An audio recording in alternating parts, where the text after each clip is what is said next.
Драги мои пријатели и пријателки, добро вечер и добре дојдовте во уште едно издание.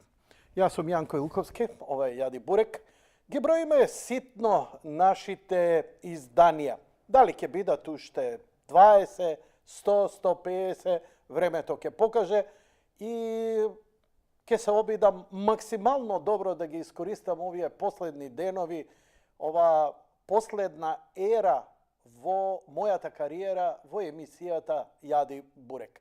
Нема да ја селам на други места, нема да ја, но ќе ја завршам во некое догледно време, додека тука ми трае договорот, кој предпоставам нема да биде продолжен, но еве да речеме можеби до октомври, ако не се случат некои работи, можеби и порано, чисто да си знаете, солзи радосници ќе има многу, таговници уште помалку, психопатите со кои со децении се дружевме, ќе се разделиме.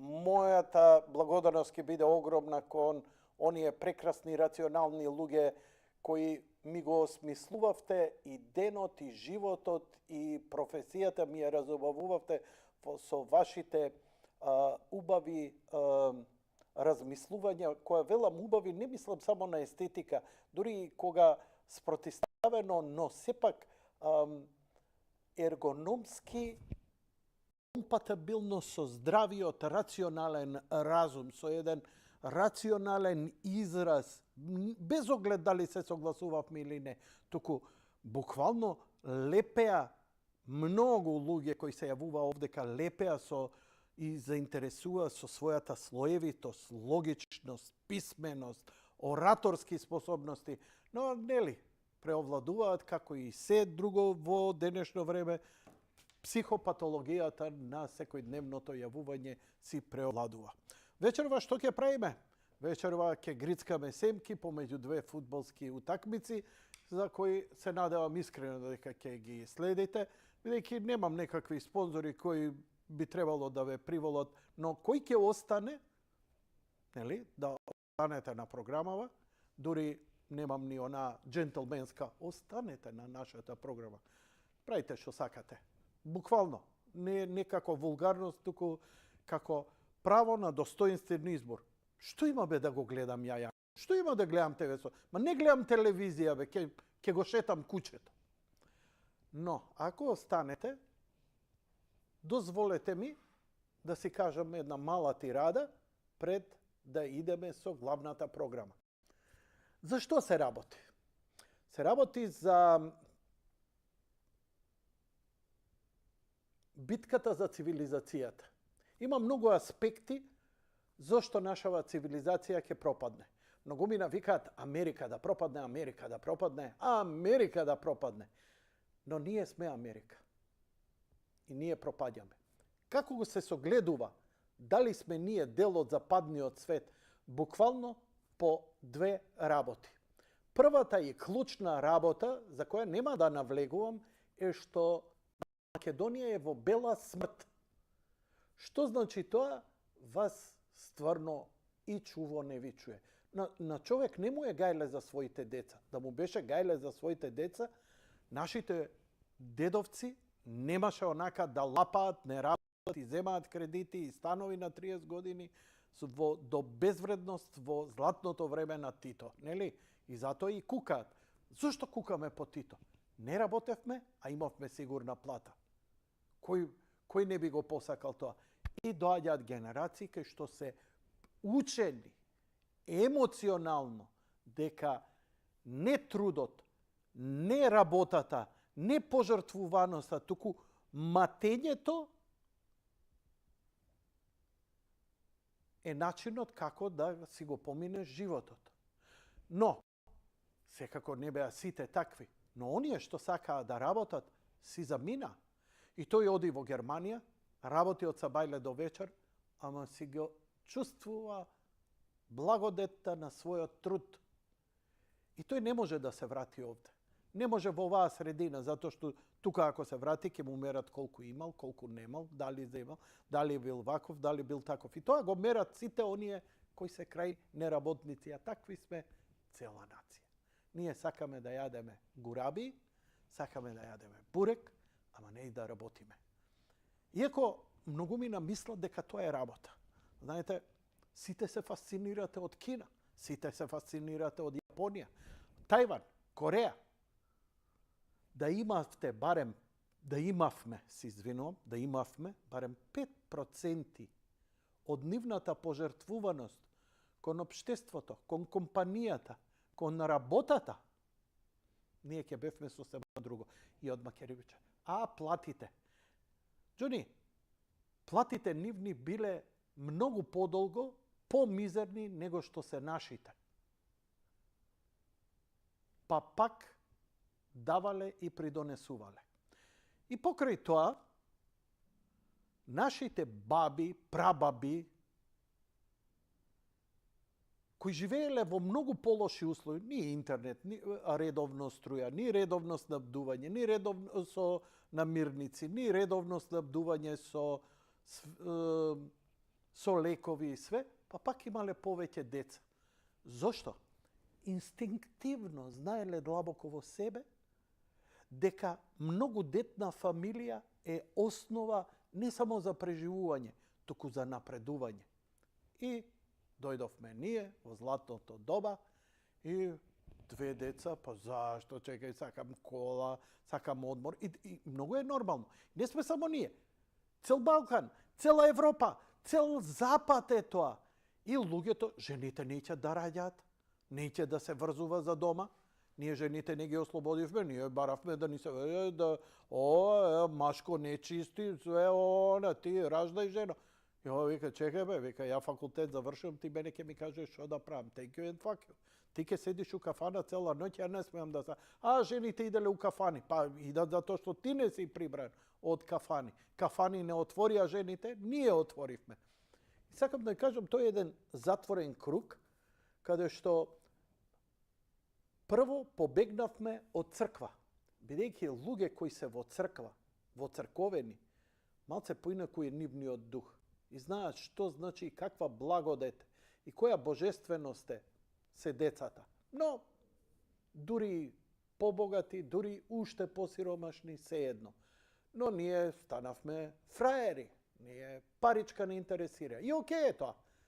Така и во Франција, така и во Германија. И сега кога дојде и кај нив бела смрт, поточно да повеќе умираат луѓе годишно од што се раѓаат.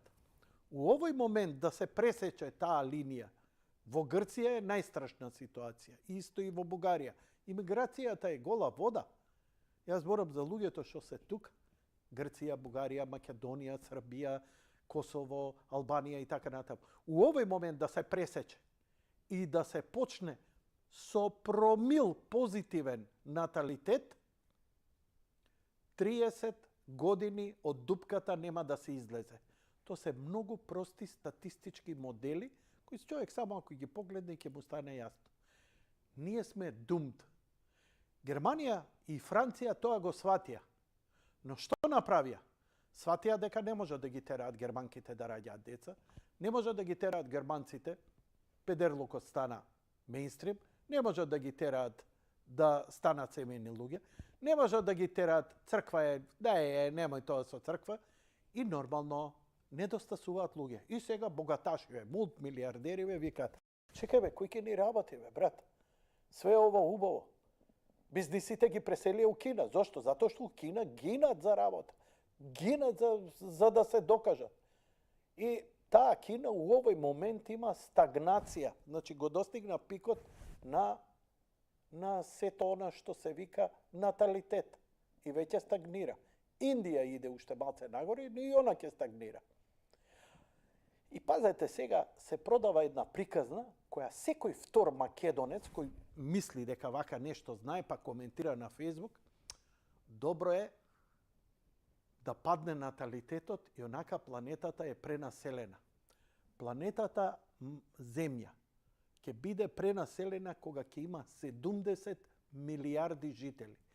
Сега нас можеш да не собереш сите во пола Русија, цела планета, па и уште место ќе има, и уште бавчи ќе имаме, и то у куќи сместени. Значи, тоа е една нацистичка, фашистичка теза за депопулација. И сега сите викате, ау, не се вакцинирам, депопулација. Ова не правам, депопулација. И како се бориш против депопулација? Си ги јадеш фецесите на Фейсбук? Ако се бориш против такви пориви, а има, направи деца. Нема никаква подобра, нема одбрана кога имаш ти многодетно семејство. Си ги воспитувал во дух, си ги во традиција. Германија и Франција, бидејќи им паѓа наталитетот и се во бела смрт, што може да биде колапс на економијата, колапс на државата во сите нејзини ресурси. Тогаш Германија ќе ја видите, ќе стане втора турска држава. За да не стане втора турска држава, ги отворија границите за африканци, за секакви, кои се спремни да раѓаат деца, ако треба и да ги силуваат, германки, французинки, бидејќи они неќат да раѓаат, макар на сила. А ако неќеш да раѓаш, ќе те колјаме. И гледаш како се протнува. Вие сте сите шокирани, мене ми е сосема јасно. Ова се мрачни сценарија кои у Библија ви се пишани. И сега вие зборите за Сатан и за Библија, деца не правите. Основното оружје. У црква не сте влезени, не сте причестени. Да сте причестени, ке имавте деца. Нема, изгубено е. И очигледно е тоа што треба да се реши. Дали ќе имаме шанса за спас како западна цивилизација? Не знам. Ако пропадне Америка, додека пропаѓа Америка, ние ќе пропаднеме поправи од нив. Македонија, Бугарија, Србија, Косово, Босна, Хрватска, Словенија, тотално пропаѓаме. Како да ви кажам, тоа е физика на врзани садови. Битката за цивилизацијата во овој момент се води во Соединетите Американски држави. Тоа е битка за демократија, битка за здрав разум, битка да се тргне овој олош, овој сатанизам кој се продава, кој им тргна од една проста причина за да можат да контролираат маси, но им се оттргна. И они сега вака размислува сега еден, да речам, Сорос. Човек кој никогаш ништо не работел у живот, кој е брзански шпекулант и кој овдека 90% му се посравте од потресување колку бил значаен, оти ви дал пари. Како тоа бе на некој не работнил? Shut the fuck up! Тогаш. Додека ние не се ги... Ама ние треба да изумреме како да ви кажам, ние треба да изумреме како генерација. Значи, све што е родено 60-ти, 70-ти, 80-ти години, па дури и 90-ти, треба да престане да постои, за да тој поган, токсичен ментален склоп исчезне. Најновиве генерации природно ќе дадат отпор, не затруени од нас. Гледате што се случува во Франција, во Европа. Дошол мигрант 50 години. Дошол од земја, вукојебина, беда, мизерија. Среќен, влегол во Европа. Сака да стане европеец, го научил јазикот се. И раѓа една генерација, друга генерација, третата генерација рипа и вика: чекај бе, ова не е мое. Што се овие закони? Што е оваа религија? Што е оваа култура? У моето ДНК не го осеќам бе као свое. И се радикализираат. И овие не знаат што да прават. Но, богаташот седи као Сорос и вика вака: белциве нема да ги биде. Математички они седат, размислуваат. Дали е тоа Г8, дали се илуминати, голо маде што ќе седне некој на подкаст и ќе ги покаже. Што можеш да им направиш? Можеш само ако правиш деца. Не правиш деца, onda shut the fuck up. Сјебан си.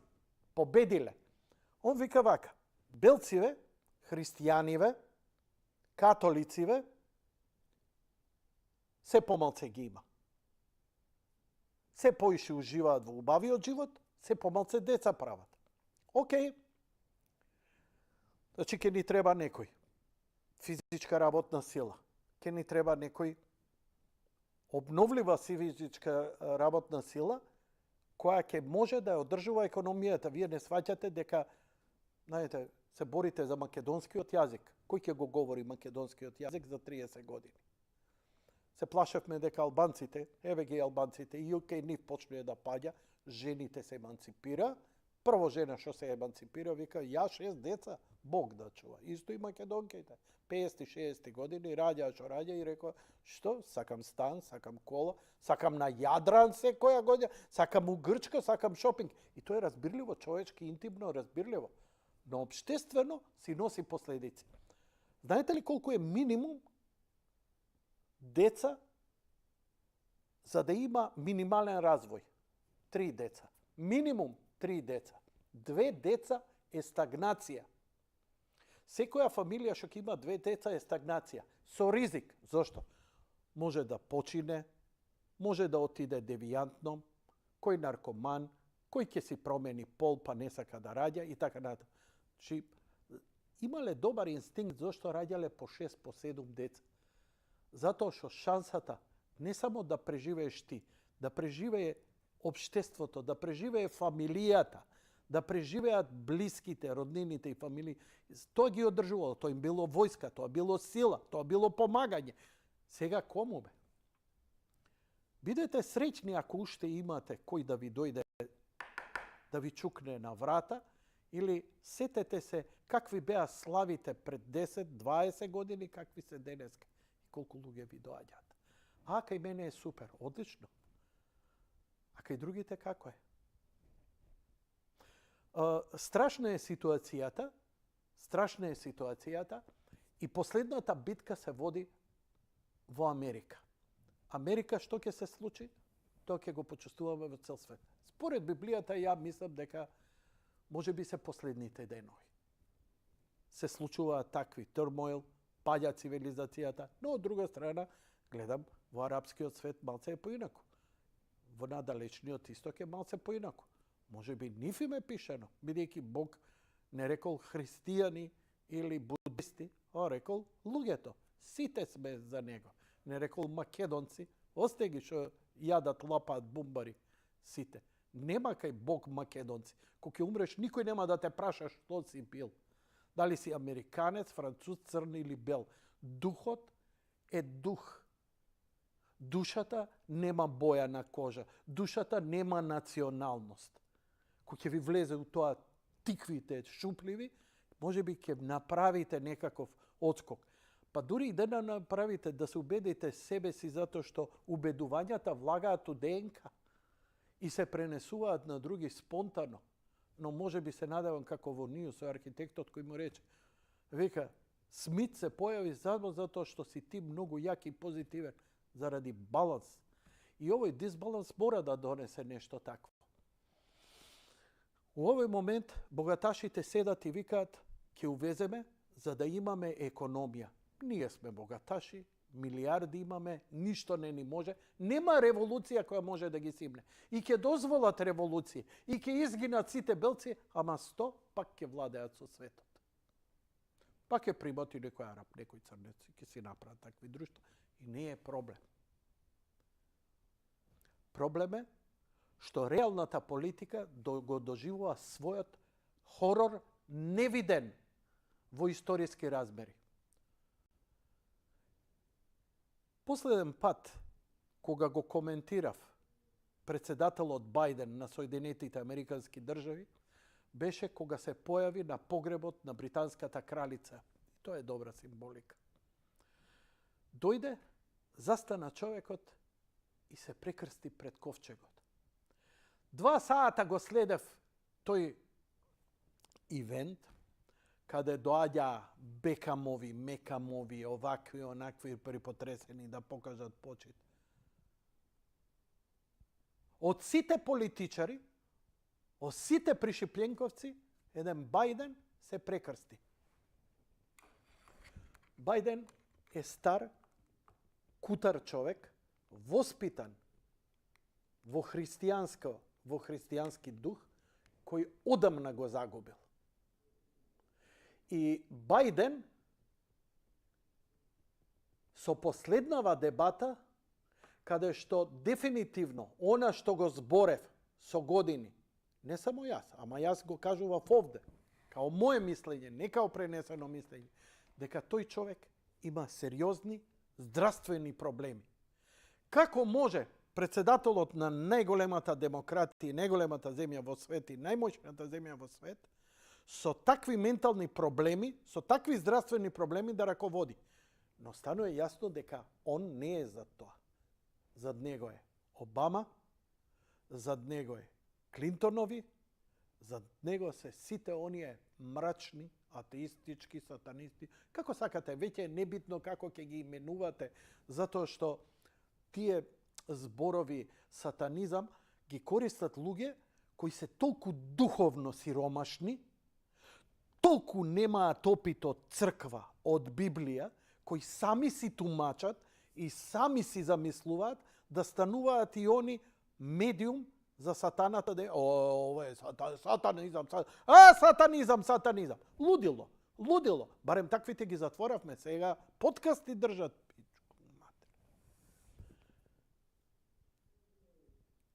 Последниот настап на Бајден, а тоа е дебатата организирана од CNN, е дебатата со Доналд Трамп.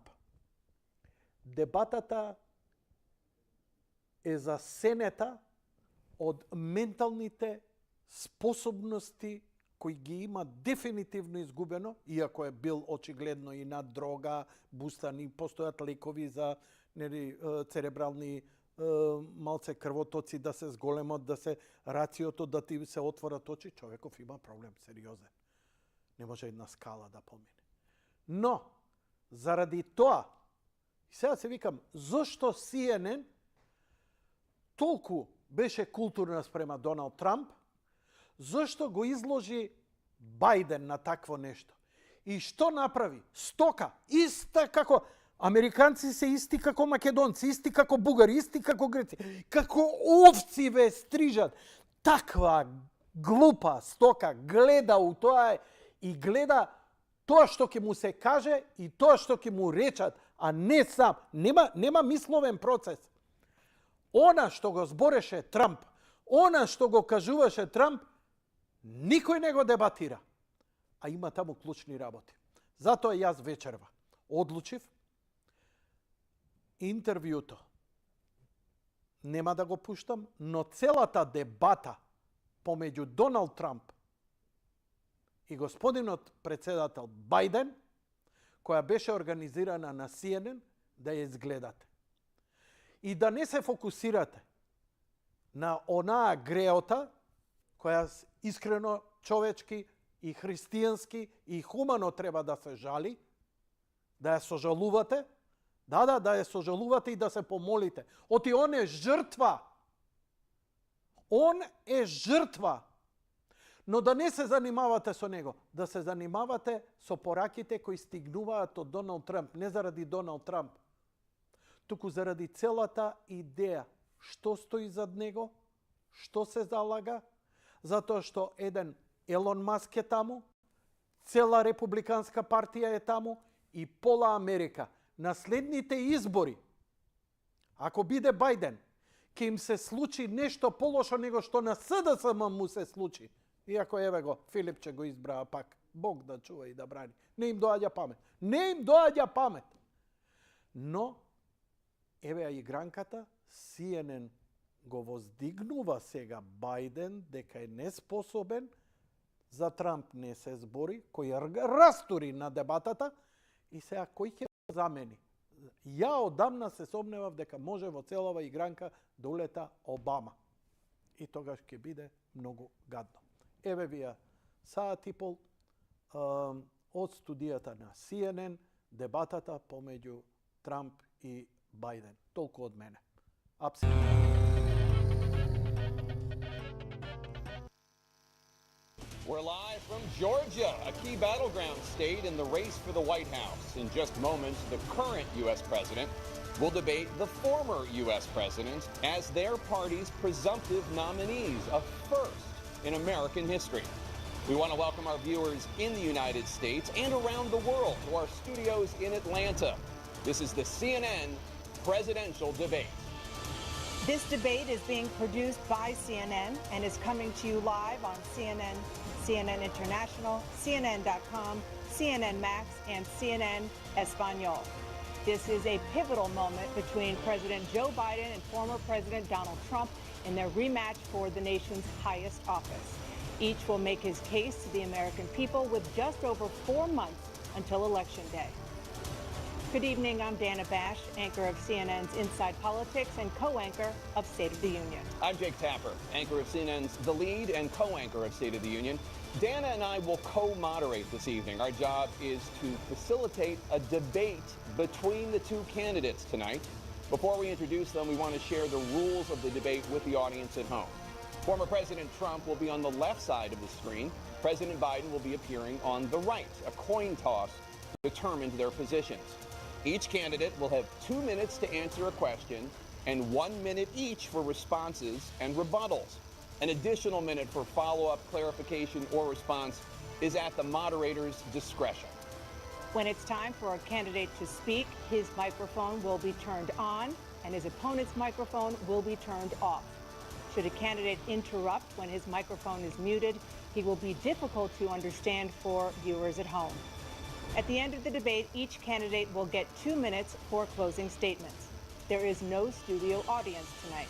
Pre-written notes, props, or contact with campaign staff are not permitted during the debate.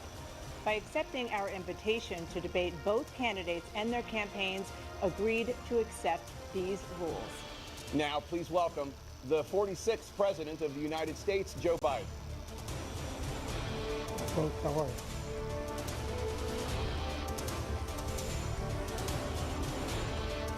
Great to be here. Thank you. And please welcome the 45th President of the United States, Donald Trump.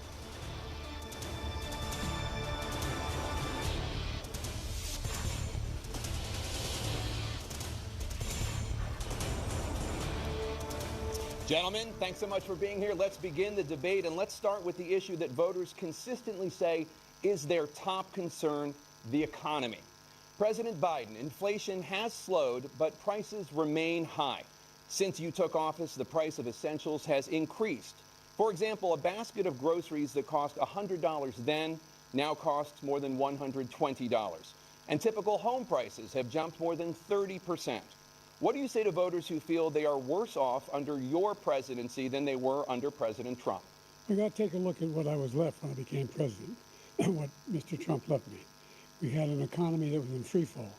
The pandemic was so badly handled. Many people were dying. All he said was, it's not that serious. Just inject a little bleach into your arm. You'll be all right. The economy collapsed. There were no jobs. Unemployment rate rose to 15%. It was terrible. And so what we had to do is try to put things back together again. And that's exactly what we began to do. We created 15,000 new jobs. We brought out a position where we have 800,000 new manufacturing jobs.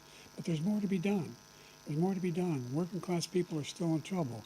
I come from Scranton, Pennsylvania. I come of a household where the kitchen table, if the things weren't able to be met during the month, it was a problem. The price of eggs, the price of gas, the price of housing, the price of a whole range of things. That's why I'm working so hard to make sure I deal with those problems. And we're going to make sure that we reduce the price of housing. We're going to make sure we build 2 million new units.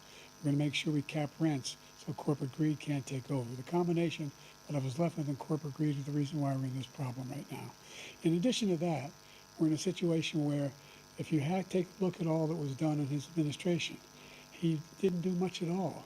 By the time he left, things were in chaos, literally chaos. And so we put things back together. We created, I said, those jobs. We make sure we had a situation where we brought down the price of prescription drugs, which is a major issue for many people, to $15 for an insulin shot as opposed to $400. No senior has to pay more than $200 for any drug, all the drugs they can include beginning next year. In a situation, and we're going to make that available to everybody, to all Americans. So we're working to bring down the price around the kitchen table, and that's what we're going to get done. Thank you. President Trump? We have the greatest economy in the history of our country. We have never done so well. Everybody was amazed by it. Other countries were copying us. We got hit with COVID. And when we did, we spent the money necessary so we wouldn't end up in a Great Depression, the likes of which we had in 1929. By the time we finished, so we did a great job. A lot of credit for the economy, a lot of credit for the military, and no wars and so many other things. Everything was rocking good. But the thing we never got the credit for, and we should have, is getting us out of that COVID mess. He created mandates that was a disaster for our country, but other than that, we had given them back a country where the stock market actually was higher than pre-COVID, and nobody thought that was even possible. The only jobs he created are for illegal immigrants and bounce-back jobs, a bounce back from the COVID. He has not done a good job. He's done a poor job, and inflation's killing our country. It is absolutely killing us. Thank you. President Biden? Well, look, the greatest economy in the world, he's the only one who thinks that, I think. I don't know anybody else who thinks he had the greatest economy in the world. And, you know, the fact of the matter is that we found ourselves in a situation where his economy, he rewarded the wealthy. He had the largest tax cut in American history, $2 trillion. He raised a deficit larger than any president has in any one term. He's the only president other than Herbert Hoover who's lost more jobs than he had when he began, since Herbert Hoover. The idea that he did something that was significant. And the military, you know, when he was president, they were still killing people in Afghanistan. He didn't do anything about that. When he was president, we were still finding ourselves in a position where you had a notion that we were this safe country. The truth is, I'm the only president this century that doesn't have any, this decade, that doesn't have any troops dying anywhere in the world like he did. President Trump, I want to follow up if I can. Am I allowed to respond to him? Well, I'm going to ask you a follow-up. You can do whatever you want with the minute that we give you. I want to follow up. You want to impose a 10% tariff on all goods coming into the U.S. How will you ensure that that doesn't drive prices even higher? Not going to drive them higher. It's just going to cost countries that have been ripping us off for years, like China and many others, in all fairness to China. It's going to just force them to pay us a lot of money, reduce our deficit tremendously, and give us a lot of power for other things. But he made a statement. The only thing he was right about is I gave you the largest tax cut in history. I also gave you the largest regulation cut in history. That's why we had all the jobs. And the jobs went down, and then they bounced back, and he's taking credit for bounce-back jobs. You can't do that. He also said he inherited 9% inflation. Now, he inherited almost no inflation, and it stayed that way for 14 months. And then it blew up under his leadership because they spent money like a bunch of people that didn't know what they were doing, and they don't know what they were doing. It was the worst, probably the worst administration in history. There's never been. And as far as Afghanistan is concerned, I was getting out of Afghanistan, but we were getting out with dignity, with strength, with power. He got out. It was the most embarrassing day in the history of our country's life. President Trump, over the last 8 years, under both of your administrations, the national debt soared to record highs. And according to a new nonpartisan analysis, President Trump, your administration approved $8.4 trillion in new debt, while so far, President Biden, you've approved $4.3 trillion in new debt. So, former President Trump, many of the tax cuts that you signed into law are set to expire next year. You want to extend them and go even further, you say. With the U.S. facing trillion-dollar deficits and record debt, why should top earners and corporations pay even less in taxes than they do now? Because the tax cuts spurred the greatest economy that we've ever seen just prior to COVID. And even after COVID, it was so strong that we were able to get through COVID much better than just about any other country. But we spurred, that tax spurred. Now, when we cut the taxes, as an example, the corporate tax was cut down to 21% from 39%, plus beyond that. We took in more revenue with much less tax, and companies were bringing back trillions of dollars back into our country. The country was going like never before, and we were ready to start paying down debt. We were ready to start using the liquid gold right under our feet, the oil and gas right under our feet. We were going to have something that nobody else has had. We got hit with COVID. We did a lot to fix it. I gave him an unbelievable situation with all of the therapeutics and all of the things that we came up with. We gave him something. Remember, more people died under his administration, even though we had largely fixed it. More people died under his administration than our administration, and we were right in the middle of it, something which a lot of people don't like to talk about. But he had far more people dying in his administration. He did the mandate, which is a disaster, mandating it. The vaccine went out. He did a mandate on the vaccine, which is the thing that people most objected to about the vaccine. And he did a very poor job, just a very poor job. And I will tell you, not only poor there, but throughout the entire world, we're no longer respected as a country. They don't respect our leadership. They don't respect the United States anymore. We're like a third world nation between weaponization of his election, trying to go after his political opponent, all of the things he's done. We've become like a third world nation, and it's a shame. The damage he's done to our country, and I'd love to ask him, and will, why he allowed millions of people to come in here from prisons, jails, and mental institutions to come into our country and destroy our country. President Trump, we will get to immigration later in this block. President Biden, I want to give you an opportunity to respond to this question about the national debt. He had the largest national debt of any president in a 4-year period, number one. Number two, he got $2 trillion tax cut, benefited the very wealthy. What I'm going to do is fix the tax system. For example, we have 1,000 trillionaires in America. Billionaires in America. And what's happening? They're in a situation where they, in fact, pay 8.2% in taxes. If they just paid 24%, 25%, either one of those numbers, they'd raise $500 billion, I should say, in a 10-year period. We'd be able to wipe out his debt. We'd be able to help make sure that all those things we need to do, child care, elder care, making sure that we continue to strengthen our health care system, making sure that we're able to make every single solitary person eligible for what I've been able to do with the COVID, with dealing with everything we have to do with, look, if we finally beat Medicare. Thank you, President Biden. President Trump? Well, he's right. He did beat Medicare. He beat it to death, and he's destroying Medicare because all of these people are coming in. They're putting them on Medicare. They're putting them on Social Security. They're going to destroy Social Security. This man is going to single-handedly destroy Social Security. These millions and millions of people coming in, they're trying to put them on Social Security. He will wipe out Social Security. He will wipe out Medicare. So he was right in the way he finished that sentence. And it's a shame. What's happened to our country in the last 4 years is not to be believed. Foreign countries, I'm friends with a lot of people, they cannot believe what happened to the United States of America. We're no longer respected. They don't like us. We give them everything they want, and they think we're stupid. They think we're very stupid people. What we're doing for other countries, and they do nothing for us. What this man has done is absolutely criminal.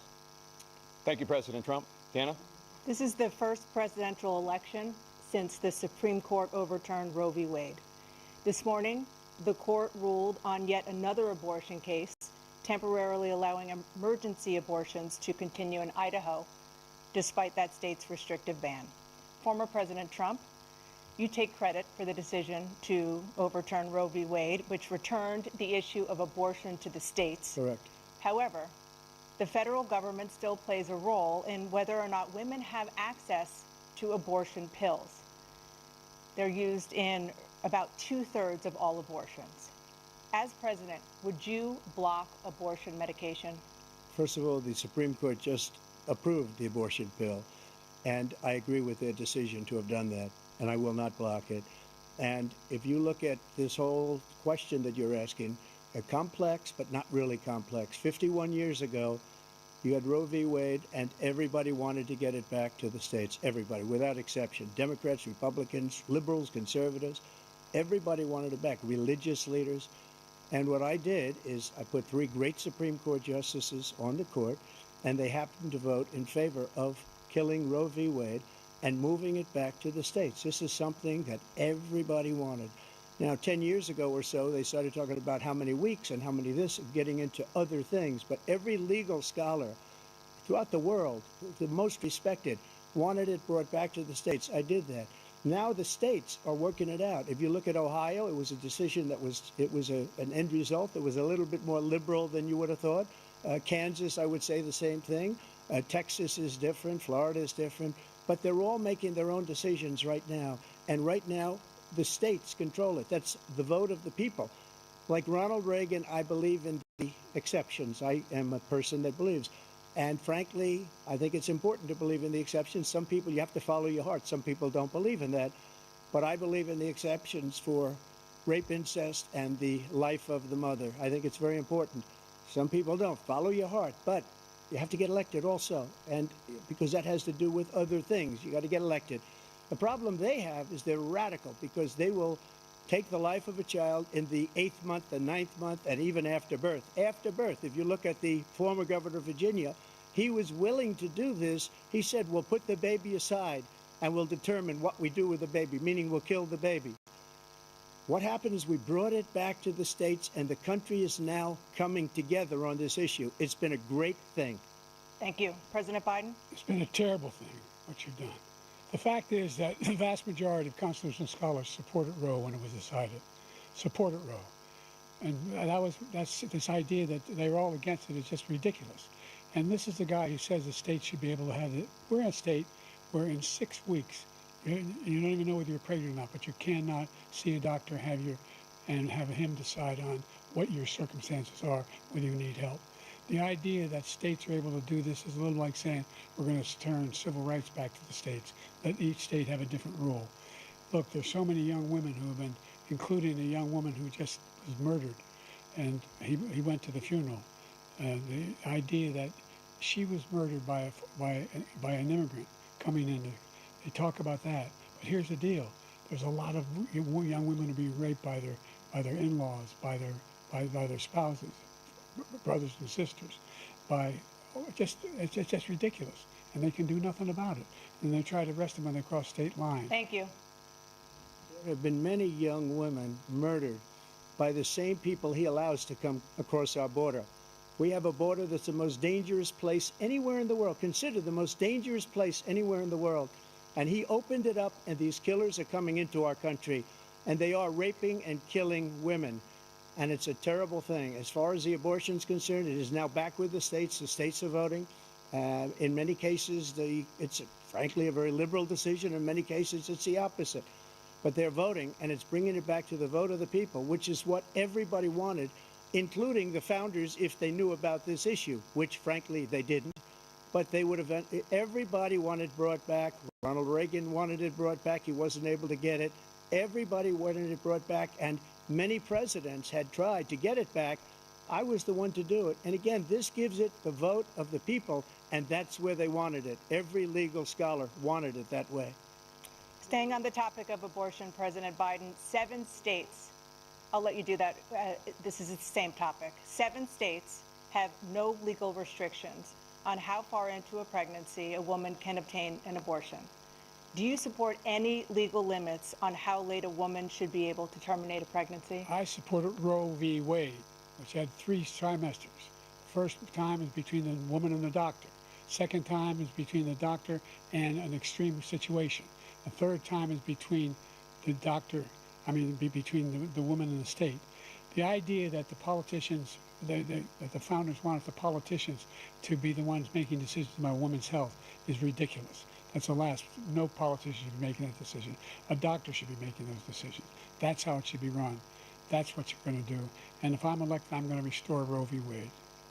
So that means he can take the life of the baby in the 9th month and even after birth, because some states, Democrat run, take it after birth. Again, the former governor of Virginia, put the baby down, then we decide what to do with it. So he's willing to, as we say, rip the baby out of the womb in the 9th month and kill the baby.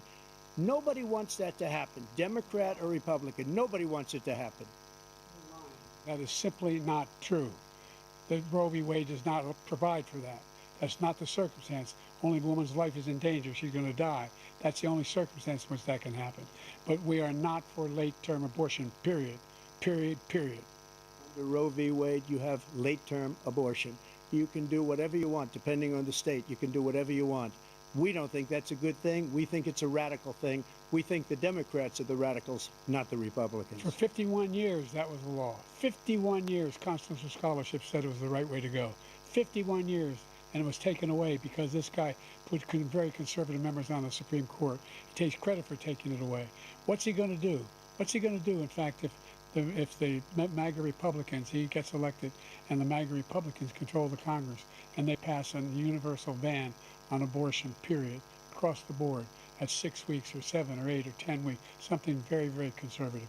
Is he going to sign that bill? I'll veto it. He'll sign it. Thank you. Let's turn now to the issue of immigration and border security. President Biden, a record number of migrants have illegally crossed the southern border on your watch, overwhelming border states and overburdening cities such as New York and Chicago, and in some cases causing real safety and security concerns. Given that, why should voters trust you to solve this crisis?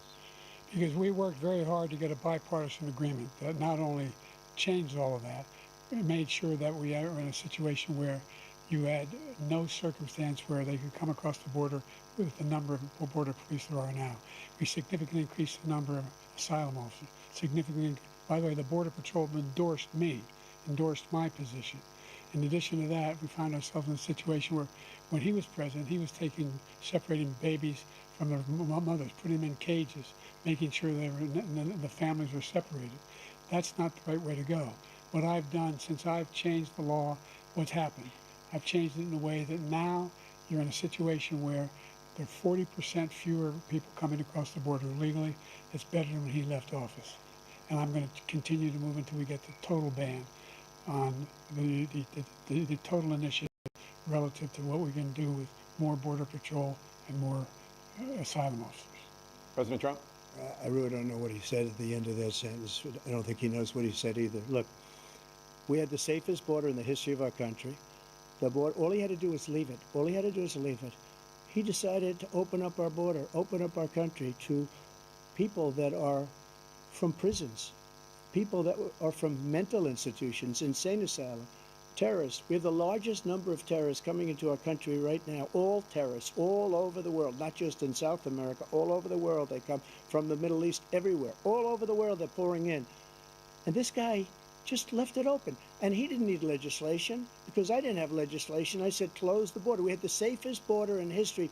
In that final couple of months of my presidency, we had, according to Border Patrol, who is great, and by the way, who endorsed me for president, but I won't say that, but they endorsed me for president. Brandon, just speak to him. But look, we had the safest border in history. Now we have the worst border in history. There's never been anything like it. And people are dying all over the place, including the people that are coming up in caravans. Thank you, President Trump. President Biden? The only terrorist who's done anything crossing the border is one who came along and killed three, under his administration, killed an Al-Qaeda person come in his administration, killed three American soldiers. That's the only terrorist that's there. I'm not saying that no terrorist ever got through, but the idea they're emptying their prisons, we're welcoming these people, that's simply not true. There's no data to support what he said. Once again, he's exaggerating, he's lying.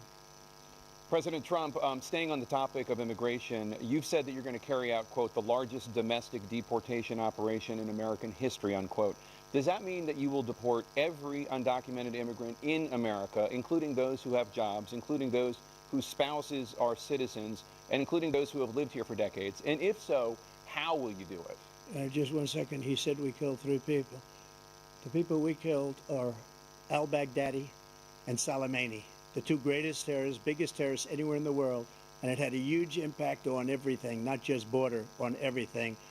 He's the one that killed people with the bad water, including hundreds of thousands of people dying, and also killing our citizens when they come in.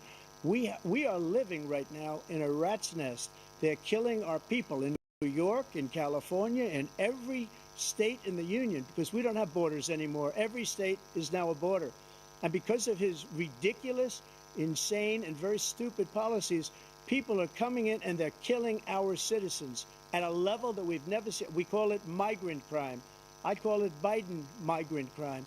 They're killing our citizens at a level that we've never seen before. And you're reading it like these three incredible young girls over the last few days. One of them, I just spoke to the mother, and he just had the funeral for this girl, 12 years old. This is horrible what's taken place. What's taken place in our country, we're literally an uncivilized country now. He doesn't want it to be. He just doesn't know. He opened the borders. Nobody's ever seen anything like. And we have to get a lot of these people out, or we have to get them out fast, because they're going to destroy our country. Just take a look at where they're living. They're living in luxury hotels in New York City and other places. Our veterans are on the street. They're dying because he doesn't care about our veterans. He doesn't care. He doesn't like the military at all. And he doesn't care about our veterans. Nobody been worse. I had the highest approval rating for veterans taking care of the VA He has the worst. He's gotten rid of all the things that I approved. Choice that I got through Congress, all of the different things I approved, they abandoned. We had by far the highest, and now it's down in less than half because he's done all these great things that we did. And I think he did it just because I approved it, which is crazy. But he has killed so many people at our border by allowing all of these people to come in. And it's a very sad day in America. President Biden, you have the mic. Every single thing he said is a lie. Every single one. For example, veterans are a hell of a lot better off since they passed the PACT Act. 1 million of them now have insurance, and their families have it. Their families have it because what happened, whether it was Agent Orange or burn pits, they're all being covered now. And he opposed, his group opposed that. We're also in a situation where we have great respect for veterans. My son spent a year in Iraq, living right next to one of those burn pits, came back with stage 4 glioblastoma. I was recently in France for D-Day, and I spoke all about those heroes that died. I went to the World War II cemetery, World War I cemetery he refused to go to. He was standing with his 4-star general, and he told me, he said, I don't want to go in there because they're a bunch of losers and suckers. My son was not a loser, was not a sucker. You're the sucker. You're the loser. President Trump?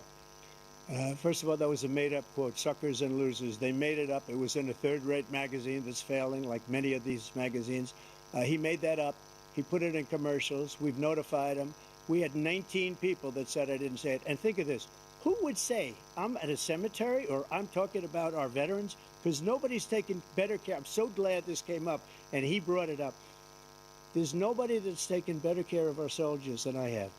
To think that I would, in front of generals and others, say suckers and losers. We have 19 people that said it was never said by me.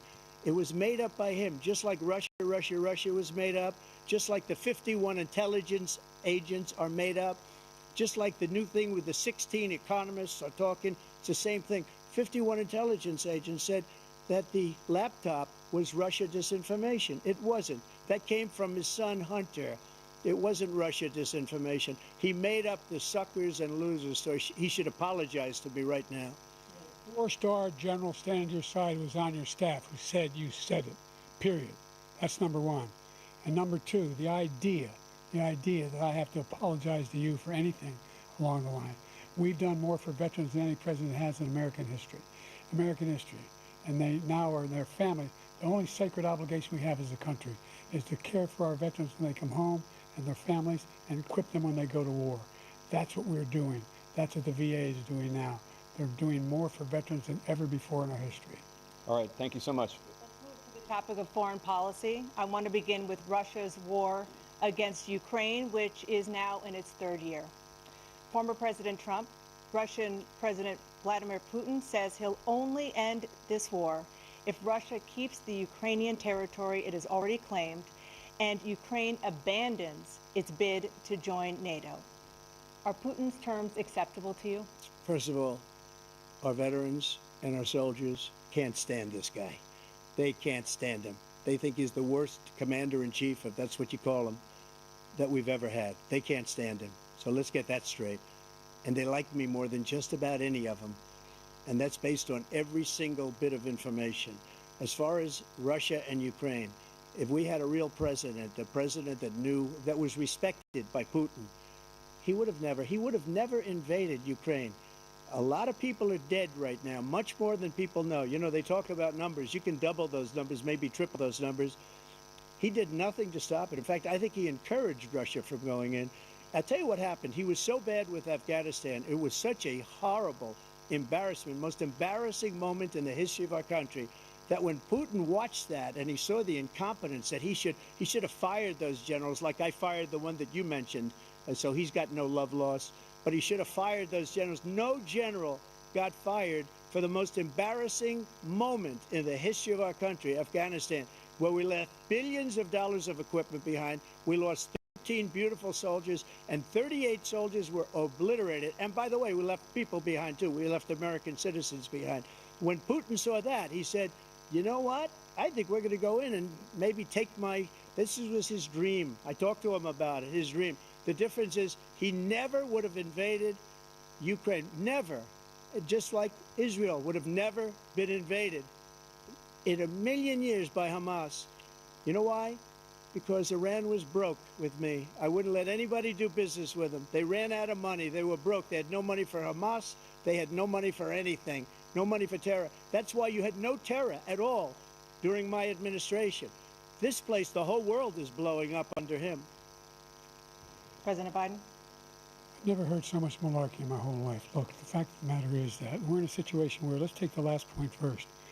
Iran attacked American troops, caused brain damage for a number of these troops, and he did nothing about it. Recently, not when he was president. They attacked. He said they're just having headaches. That's all it is. He didn't do a thing when the attack took place, number one.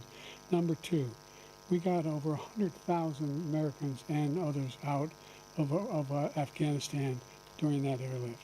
Number three, we found ourselves in a situation where, if you take a look at what Trump did in Ukraine, this guy told Trump, do whatever you want, and do whatever you want. And that's exactly what Trump did to Putin, encourage him, do whatever you want. And he went in. And listen to what he said when he went in. He was going to take Kyiv in 5 days, remember? Because it's part of the old Soviet Union. That's what he wanted to reestablish, Kyiv. And he, in fact, didn't do it at all. He wasn't able to get it done. And they've lost thousands and thousands of troops, 500,000 troops. President Trump, I I'm never going to come said back to you that. for 1 minute. I just want to go back to my original question, which is, are Putin's terms acceptable to you? Keeping the territory in Ukraine? No, they're not acceptable. But look, this is a war that never should have started. If we had a leader in this war, he led everybody along. He's given $200 billion now or more to Ukraine. He's given $200 billion. That's a lot of money. I don't think there's ever been anything like it. Every time that Zelensky comes to this country, he walks away with $60 billion. He's the greatest salesman ever. And I'm not knocking him. I'm not knocking anything. I'm only saying the money that we're spending on this war, and we shouldn't be spending, it should have never happened. I will have that war settled between Putin and Zelensky as president-elect before I take office on January 20th. I'll have that war settled. People being killed so needlessly, so stupidly, and I will get it settled, and I'll get it settled fast before I take office. President Biden, you have a minute. The fact is that Putin is a war criminal. He's killed thousands and thousands of people. And he has made one thing clear. He wants to reestablish what was part of the Soviet Empire, not just a piece. He wants all of Ukraine. That's what he wants. And then you think he'll stop there? Do you think he'll stop when if he takes Ukraine? What do you think happens to Poland? What do you think of Belarus? What do you think happens to those NATO countries? And so if you want a war, you ought to find out what he's going to do, because if in fact he does what he says and walks away, by the way, all that money we give Ukraine are from weapons we make here in the United States. We give them the weapons, not the money at this point. And our NATO allies have produced as much funding for Ukraine as we have. That's why we're strong. Thank you. Moving on to the Middle East. In October, Hamas attacked Israel, killing more than 1,000 people and taking hundreds of hostages. Among those held and thought to still be alive are 5 Americans. Israel's response has killed thousands of Palestinians and created a humanitarian crisis in Gaza. President Biden, you've put forward a proposal to resolve this conflict, but so far Hamas has not released the remaining hostages, and Israel is continuing its military offensive in Gaza. So what additional leverage will you use to get Hamas and Israel to end the war? You have 2 minutes. Number one, everyone from the United Nations Security Council straight through to the G7 to the Israelis and Netanyahu himself have endorsed the plan I put forward, which has 3 stages to it.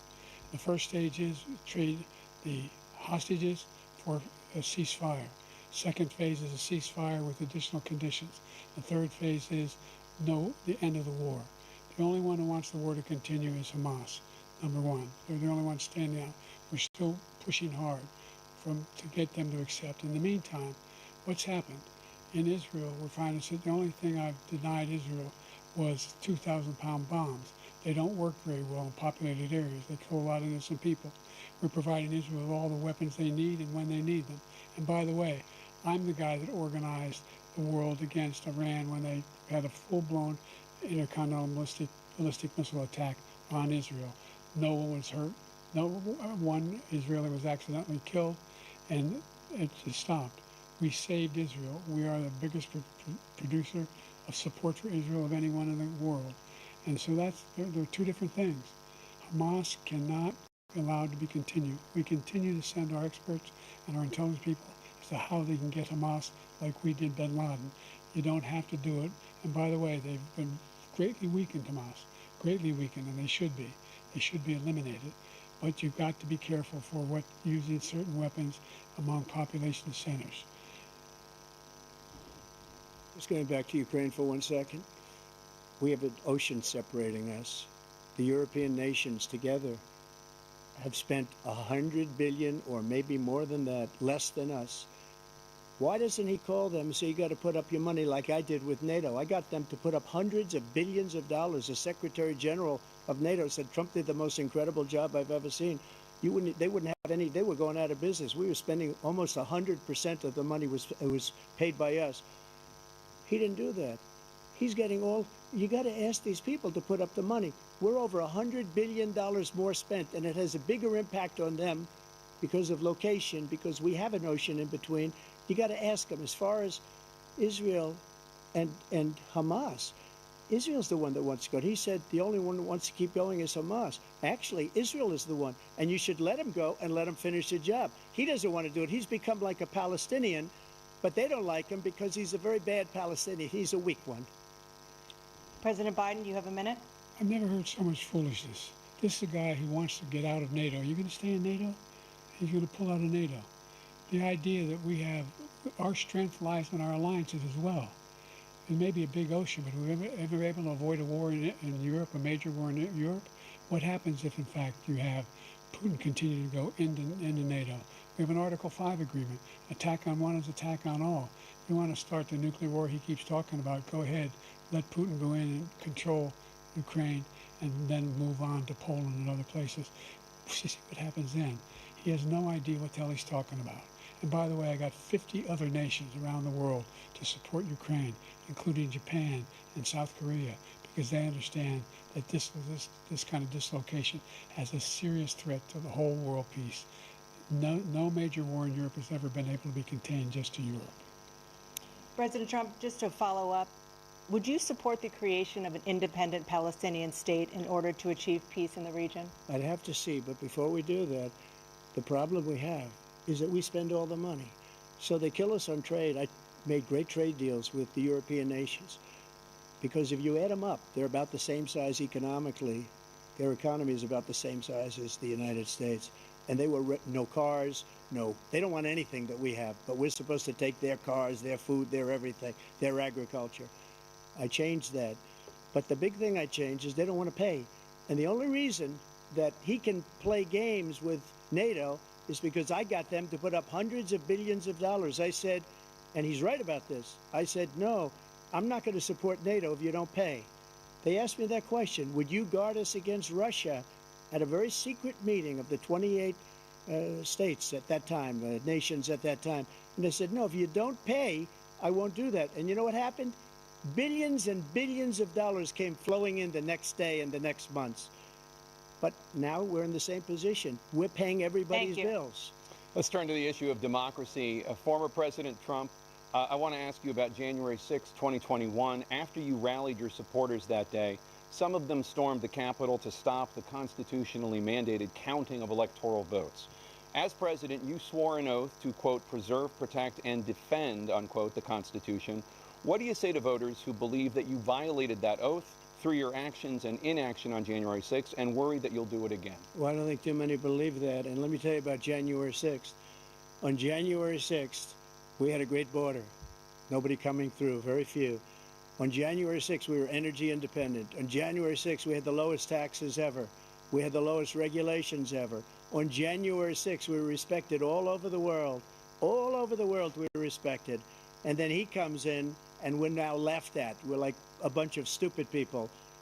What happened to the United States' reputation under this man's leadership is horrible, including weaponization, which I'm sure at some point you'll be talking about, where he goes after his political opponent because he can't beat him fair and square. You have 80 seconds left. My question was, what do you say to those voters who believe that you violated your constitutional oath through your actions and inaction on January 6, 2021, and worry that you'll do it again? Well, I didn't say that to anybody. I said peacefully and patriotically. And Nancy Pelosi, if you just watched the news from 2 days ago, on tape to her daughter, who's a documentary filmmaker, they say, but she's saying, oh no, it's my responsibility. I was responsible for this. Because I offered her 10,000 soldiers or National Guard, and she turned them down. And the mayor of, in writing, by the way, the mayor, in writing, turned it down, the mayor of D.C. They turned it down. I offered 10,000 because I could see, I had virtually nothing to do. They asked me to go make a speech. I could see what was happening. Everybody was saying they're going to be there on January 6th. They're going to be there. And I said, you know what? There's a lot of people coming. You could feel it. You could feel it too, and you could feel it. And I said, they ought to have some National Guard or whatever. And I offered it to her. And she now admits that she turned it down. And it was the same day she was, I don't know, she can't be very happy with her daughter because it made her into a liar.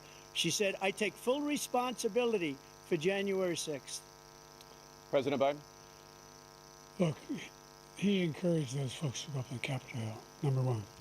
I sat in the dining room off the Oval Office. He sat there for 3 hours watching, begging, being begged by his vice president and a number of his colleagues on the Republican side as well to do something, to call for a stop, to end it. Instead, he talked about these people being patriots and great patrons of America. In fact, he says he'll now forgive them for what they've done. They've been convicted. He says he wants to commute their sentences and say that no. But he went to every single court in the nation. I don't know how many cases, scores of cases, including the Supreme Court, and they said, no, this guy is responsible for doing what was done. He did do a damn thing, and these people should be in jail, and they should be the ones who are being held accountable. And he wants to let them all out. And now he says if he loses again, such a whiner that he is, that it could be a bloodbath. Thank you, President Biden. President Trump? What they've done to some people that are so innocent, you ought to be ashamed of yourself. What you have done, how you've destroyed the lives of so many people.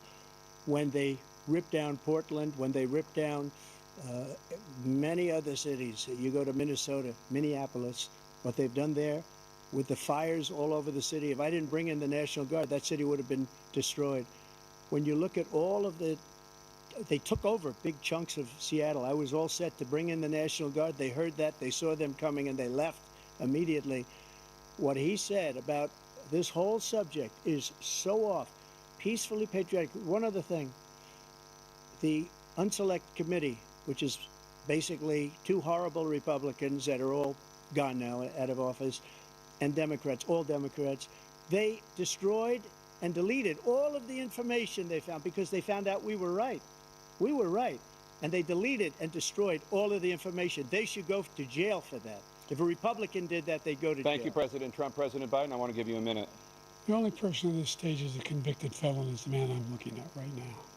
And the fact of the matter is, what he's telling you is simply not true. The fact is that there was no effort on his part to stop what was going on up in Capitol Hill. And all those people, every one of those who were convicted, deserves to be convicted.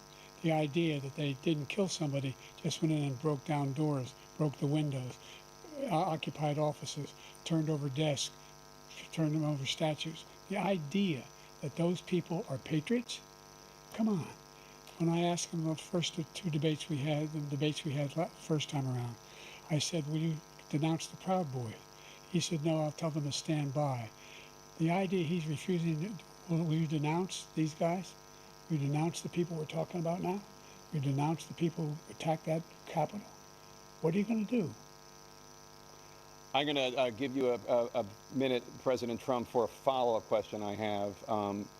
After a jury convicted you of 34 felonies last month, you said if reelected, you would, quote, have every right to go after, unquote, your political opponents. You just talked about members of the Select Committee on January 6th going to jail. Your main political opponent is standing on stage with you tonight. Can you clarify exactly what it means about you feeling you have every right to go after your political opponents? Well, I said my retribution is going to be success. We're going to make this country successful again, because right now it's a failing nation. my retribution is going to be a success. But when he talks about a convicted felon, his son is a convicted felon at a very high level. His son is convicted, going to be convicted probably numerous other times. Should have been convicted before, but his Justice Department let the statute of limitations lapse on the most important things. But he could be a convicted felon as soon as he gets out of office. Joe could be a convicted felon with all of the things that he's done. He's done horrible things. All of the death caused at the border, telling the Ukrainian people that we're going to want $1 billion or you change the prosecutor.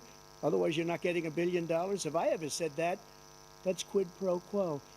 That we're not going to do anything. We're not going to give you $1 billion unless you change your prosecutor having to do with the son. This man is a criminal.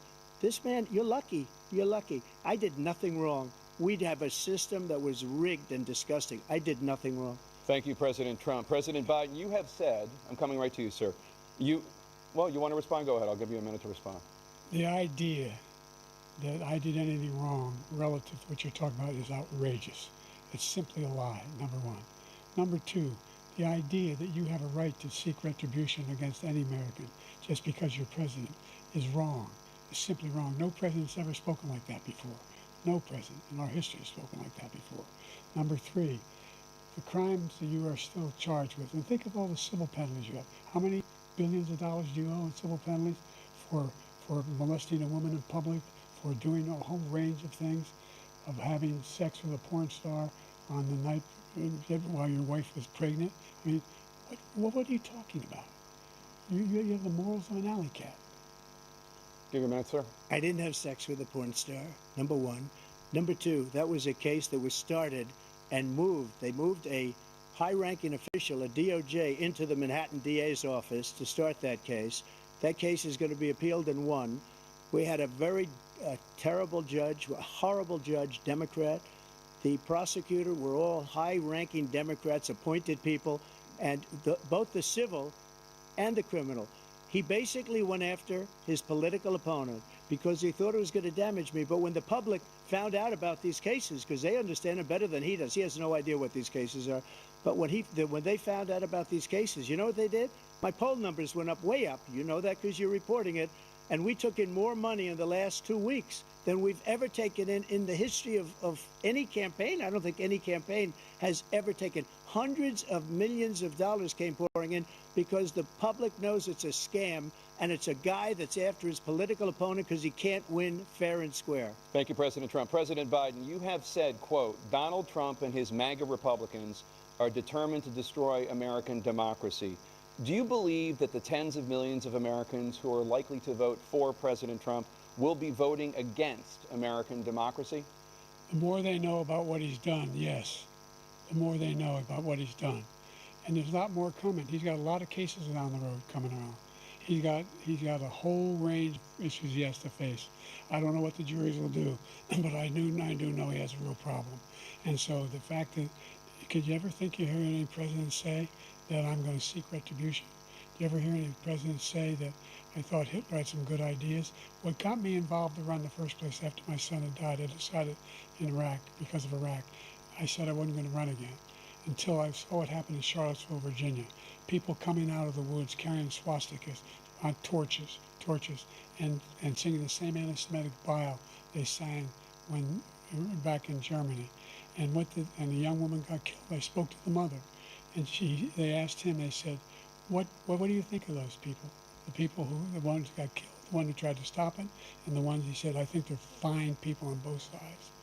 What American president would ever say Nazis coming out of fields carrying torches, singing the same anti-Semitic bile, carrying swastikas were fine people?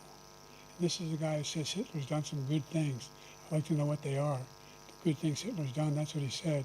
This guy has no sense of American democracy. President Trump. Jake, both of you know that story has been totally wiped out because when you see the sentence, it said 100% exoneration on that story. He just keeps it going. He says he ran because of Charlottesville. He didn't run because of Charlottesville. He ran because it was his last chance. He's not equipped to be president. You know it, and I know it. It's ridiculous. We have a debate. We're trying to justify his presidency. His presidency, he's without question the worst president, the worst presidency in the history of our country. We shouldn't be having a debate about it. There's nothing to debate.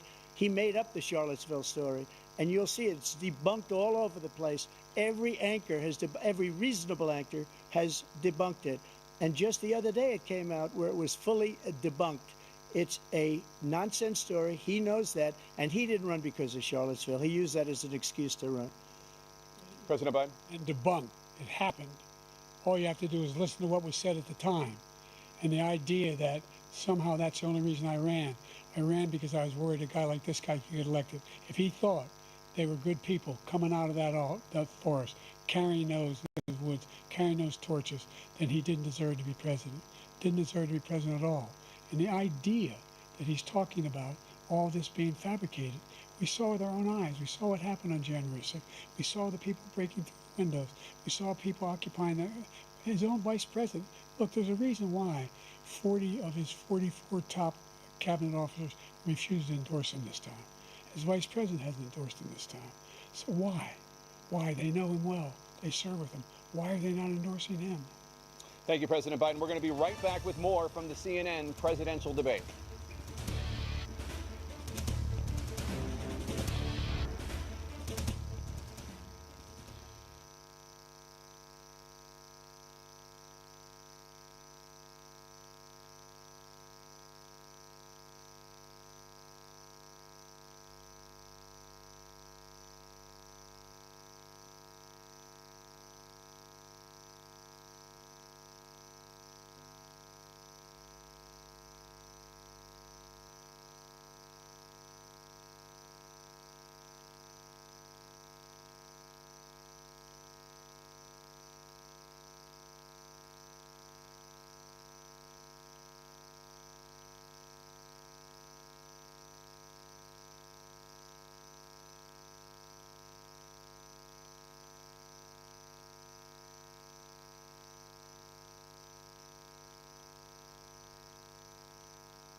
Welcome back to the CNN presidential debate live from Georgia. Let's talk about persistent challenges you both faced in your first terms and you'd certainly face again in a second term. President Biden, while black unemployment dropped to a record low under your presidency, black families still earn far less than white families. Black mothers are still 3 times more likely to die from pregnancy-related causes, and black Americans are imprisoned at 5 times the rate of white Americans. What do you say to black voters who are disappointed that you haven't made more progress? They acknowledge they made a lot of progress, number one. The fact of the matter is there's more small black businesses that have been started than any time in history. Number two, the wages of black unemployment is the lowest level it's been in a long, long time.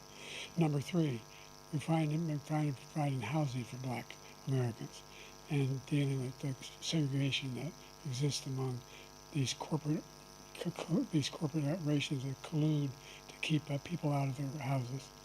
In addition to that, we find that the impact on the choice that black families have to make relative to child care is incredibly difficult. When we did the first major piece of legislation in the past, I was able to reduce black child care costs, cut them in half. We got to make sure we provide for child care costs. We got to make sure, because when you provide those child care protections, you increase economic growth because more people can be in the job market. So there's more to be done, considerably more to be done. But we've done a great deal so far, and I'm not letting up, and they know it. You have 49 seconds left. What do you say to black voters who are disappointed with the progress so far? I say I don't blame them for being disappointed. Inflation is still hurting them badly. For example, I provided for the idea that any black family, first-time home buyer, should get a $10,000 tax credit to be able to buy their first home so they can get started. I made sure that we're in a situation where all those black families and those black individuals who had to take out student loans that were ballooning, that if they were engaged in nursing, doctor, and anything having to do with volunteerism, if they paid their bills for 10 years and their student debt, all the rest is forgiven after 10 years. Millions have benefited from that. And we're going to do a whole lot more for black families. Thank you, President Trump. And he caused the inflation. He's blaming inflation, and he's right, it's been very bad. He caused the inflation, and it's killing black families and Hispanic families and just about everybody. It's killing people. They can't buy groceries anymore. They can't. You look at the cost of food where it's doubled and tripled and quadrupled. They can't live. They're not living anymore. He caused this inflation. I gave him a country with essentially no inflation. It was perfect. It was so good. All he had to do is leave it alone. He destroyed it with his Green New scam and all this money that's being thrown out the window. He caused inflation. As sure as you're sitting there, the fact is that his big kill on the black people is the millions of people that he's allowed to come in through the border. They're taking black jobs now, and it could be 18, it could be 19, and even 20 million people. They're taking black jobs, and they're taking Hispanic jobs, and you haven't seen it yet, but you're going to see something that's going to be the worst in our history. Thank you. President Biden? There was no inflation when I became president. You know why? The economy was flat on its back. 15% unemployment. He decimated the economy, absolutely decimated the economy. That's why there was no inflation at the time. There were no jobs. We provided thousands and millions of jobs for individuals who are in all communities, including minority communities. We made sure that they have health insurance. We have covered, the ACA has increased. I made sure that they're $8,000 per person in a family to get written off for health care. But this guy wants to eliminate that. They tried 50 times. He wants to get rid of the ACA again, and they're going to try again if they win. We find ourselves in a position where the idea that we're not doing anything, we put more police on the street than any administration has. He wants to cut the cops. We're providing for equity and making sure people have a shot to make it. There's a lot going on, but in inflation, he caused it by his tremendous malfeasance in the way he handled the pandemic. Thank you. Another persistent challenge is the climate crisis. 2023 was the hottest year in recorded history, and communities across the country are confronting the devastating effects of extreme heat, intensifying wildfires, stronger hurricanes, and rising sea levels. Former President Trump, you've vowed to end your opponent's climate initiatives, but will you take any action as president to slow the climate crisis? Well, let me just go back to what he said about the police, how close the police are to him. Almost every police group in the nation from every state is supporting Donald J. Trump. Almost every police group. And what he's done to the black population is horrible, including the fact that for 10 years he called them super predators. We can't, in the 1990s, we can't forget that. Super predators was his name, and he called it to them for 10, and they've taken great offense at it, and now they see it happening. But when they see what I did for criminal justice reform and for the historically black colleges and universities, where I funded them and got them all funded, and the opportunity zones with Tim, as you know, Tim Scott was incredible. He did a great job. Great senator from South Carolina. He came to me with the idea, and it was a great idea. It's one of the most successful economic development acts ever in the country, opportunity zones. And the biggest beneficiary are blacks. And that's why we have the best numbers with them in maybe ever. They're saying ever. I read this morning where ever, the best numbers. He's lost much of the black population because he's done a horrible job for black people. He's also done a horrible job for Hispanics. But wait till you see these millions of people pouring into our country, and they're going to take the jobs, and it's already started, and you haven't seen anything yet. It's a disaster. You've 38 seconds left, President Trump. Will you take any action as president to slow the climate crisis? So I want absolutely immaculate clean water, and I want absolutely clean air, and we had it. We had H2O. We had the best numbers ever, and we were using all forms of energy, all forms, everything. And yet, during my 4 years, I had the best environmental numbers ever. And my top environmental people gave me that statistic just before I walked on the stage, actually. I don't know where the hell he's been. The idea that anything he said is true. I've passed the most extensive climate change legislation in history. We find ourselves, and by the way, black colleges. I came up with $15 billion for HBCUs, historic black universities and colleges, because they don't have the kind of contributors that they have to build these laboratories and the like. Any black student is capable in college of doing any white student can do. They just don't have the money, but now they'll be able to get those jobs in high tech. We're in a situation where the idea that he is claiming to have done something that had the cleanest water, he hadn't done a damn thing in the environment. He pulled out of the Paris Peace Accord, Climate Accord. I immediately joined it because if we reach 1.5 degrees Celsius at any one point, there's no way back. The only existential threat to humanity is climate change, and he didn't do a damn thing about it. He wants to undo all that I've done. The Paris Accord was going to cost us $1 trillion, and China nothing, and Russia nothing, and India nothing. It was a ripoff of the United States. And I ended it because I didn't want to waste that money because they treat us horribly. We were the only ones. It was costing us money. Nobody else was paying into it. And it was a disaster. But everything that he said just now, I'll give you an example. I heard him say before insulin. I'm the one that got the insulin down for the seniors. I took care of the seniors. What he's doing is destroying all of our medical programs because the migrants coming in, they want everybody.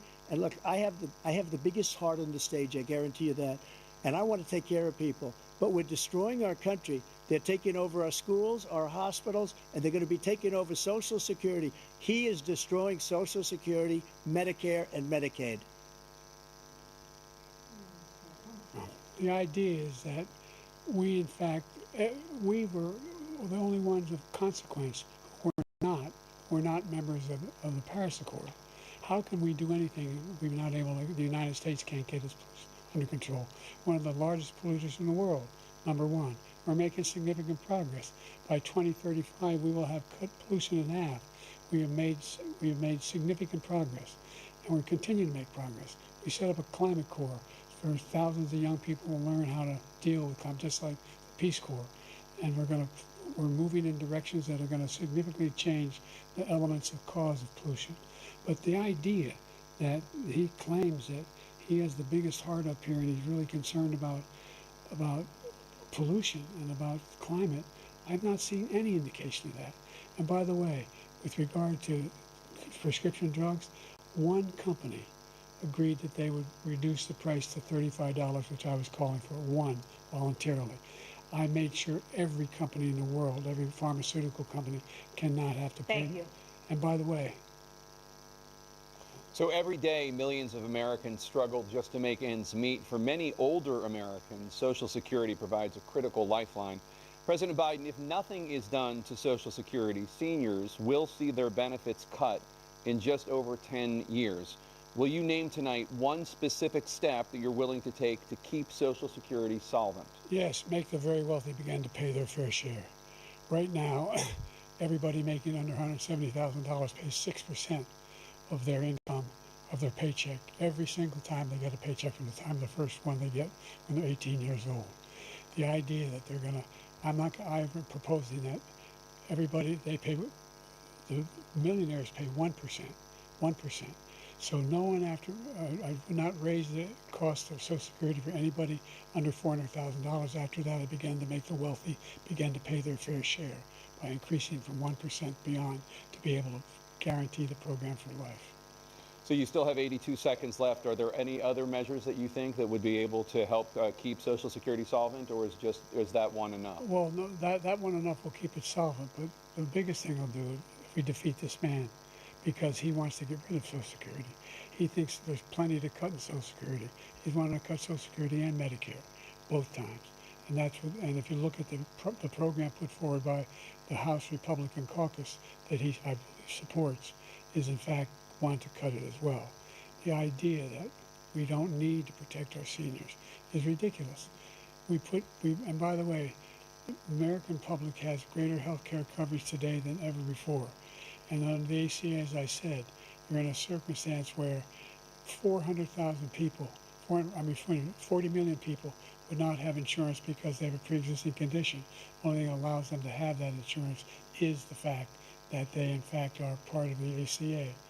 And by the way, the other thing is, we're in a situation where I talk about education for black communities. I've raised the amount of money for Pell Grants by another $8,000. So anybody making under $70,000 a year is going to be able to get $15,000 towards their tuition.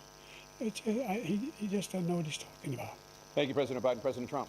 So I've dealt with politicians all my life. I've been on this side of the equation for the last 8 years. I've never seen anybody lie like this guy.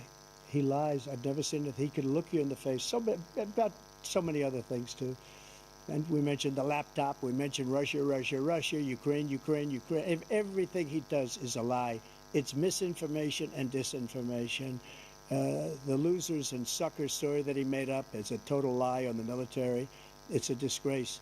But Social Security, he's destroying it because millions of people are pouring into our country, and they're putting them onto Social Security. They're putting them onto Medicare, Medicaid. They're putting them in our hospitals. They're taking the place of our citizens. What they're doing to the VA, to our veterans, is unbelievable. Our veterans are living in the street, and these people are living in luxury hotels. He doesn't know what he's doing, and it's really coming back. I've never seen such anger in our country before. President Biden. The idea that veterans are not being taken care of, I told you before. And by the way, when I said suckers and losers, he acknowledged after that he fired that general. That general got fired because he's the one that acknowledged that that's what he said. He was the one standing with Trump when he said it, number one. Number two, the idea that we're going to be in a situation where all these millions and millions, the way he talks about it, illegal aliens are coming into the country and taking away our jobs. There's a reason why we have the fastest growing economy in the world, the reason why we have the most successful economy in the world. We're doing better than any other nation in the world. And by the way, those 15 Nobel laureates he talked about being phony, those 15 Nobel laureates, economists, they all said that if Trump is reelected, we're likely to have a recession and inflation is going to increasingly go up. And by the way, worst president in history, 159 presidential scholars voted him the worst president in the history of the United States of America. President Biden, thank you so much. Let's turn to the cost of child care, which many American families struggle to afford. President Trump, both you and President Biden have tried to address this issue, but the average cost of child care in this country has risen to more than $11,000 a year per child. For many families, the cost of child care for 2 children is more than their rent. In your second term, what would you do to make child care more affordable?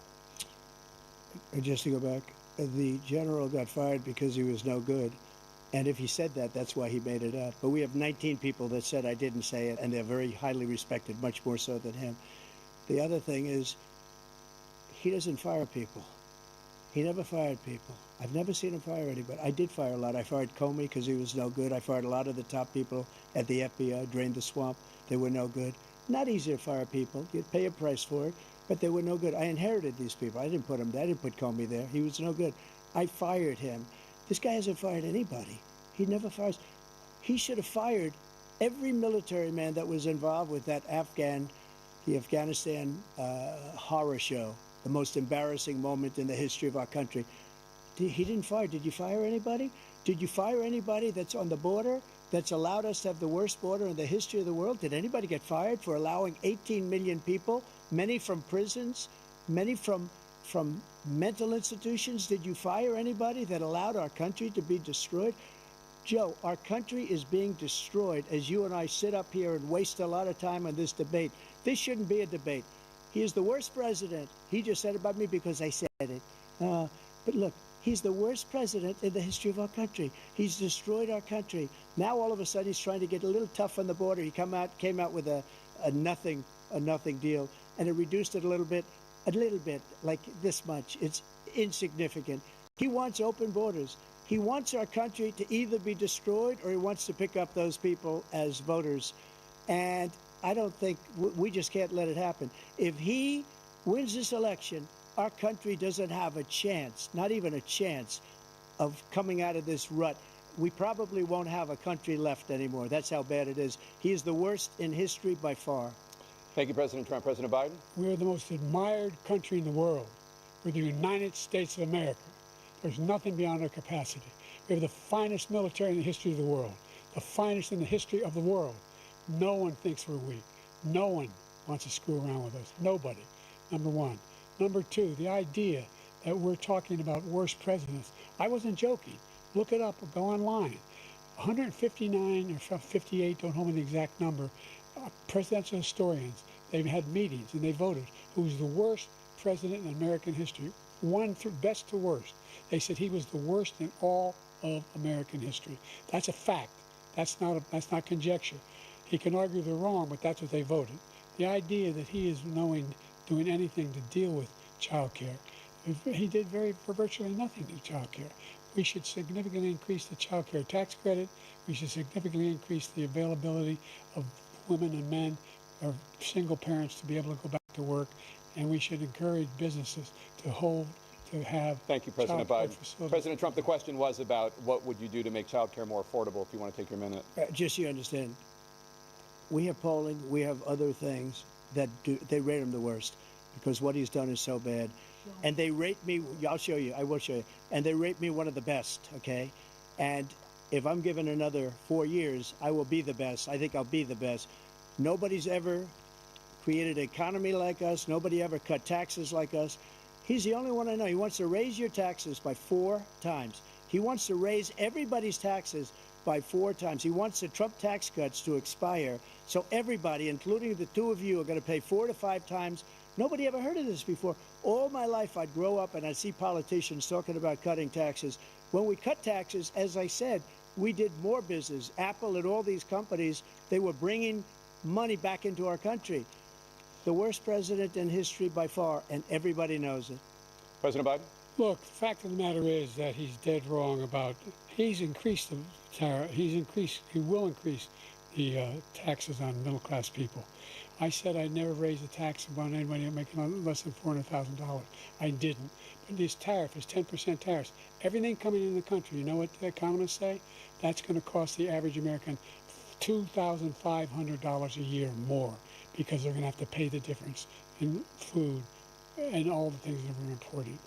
Number two, he's in a situation where he talks about how he has not raised, he's somehow helped the middle class. The middle class has been devastated by you. Now you want a new tax cut of $5 trillion over the next 10 years, which is going to fundamentally bankrupt the country.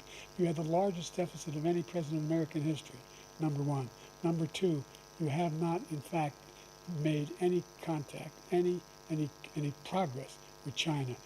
We are at the lowest trade deficit with China since 2010. Thank you, President Biden. Thank you, President Biden. Let's discuss an epidemic impacting millions of Americans that both of you have made a top priority in your first term, the opioid crisis. And for both of you, the number of overdose deaths in this country has gone up. Under your term, it went up. Under your term, it has gone up. Former President Trump, despite the efforts that both of you have made, more than 100,000 Americans are dying from overdoses every year, primarily from fentanyl and other opioids. What will you do to help Americans right now in the throes of addiction who are struggling to get the treatment they need? To finish up, we now have the largest deficit in the history of our country under this guy. We have the largest deficit with China. He gets paid by China. He's a Manchurian candidate. He gets money from China. So I think he's afraid to deal with them or something. But do you notice he never took out my tariffs because we bring in so much money with the tariffs that I imposed on China. He never took them away. He can't because it's too much money. It's tremendous. And we saved our steel industries, and there was more to come, but he hasn't done that. But he hasn't cut the tariffs because he can't, because it's too much money.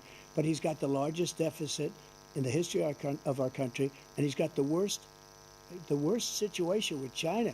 China's going to own us if you keep allowing them to do what they're doing to us as a country. They are killing us as a country, Joe, and you can't let that happen. You're destroying our country. So, President Trump, you have 67 seconds left. The question was, what are you going to do to help Americans in the throes of addiction right now who are struggling to get the treatment they need?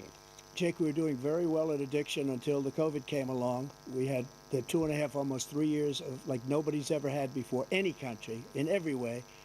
And then we had to get tough, and it was the drugs pouring across the border it started to increase. We got great equipment. We bought the certain dog that's the most incredible thing that you've ever seen, the way they can spot it.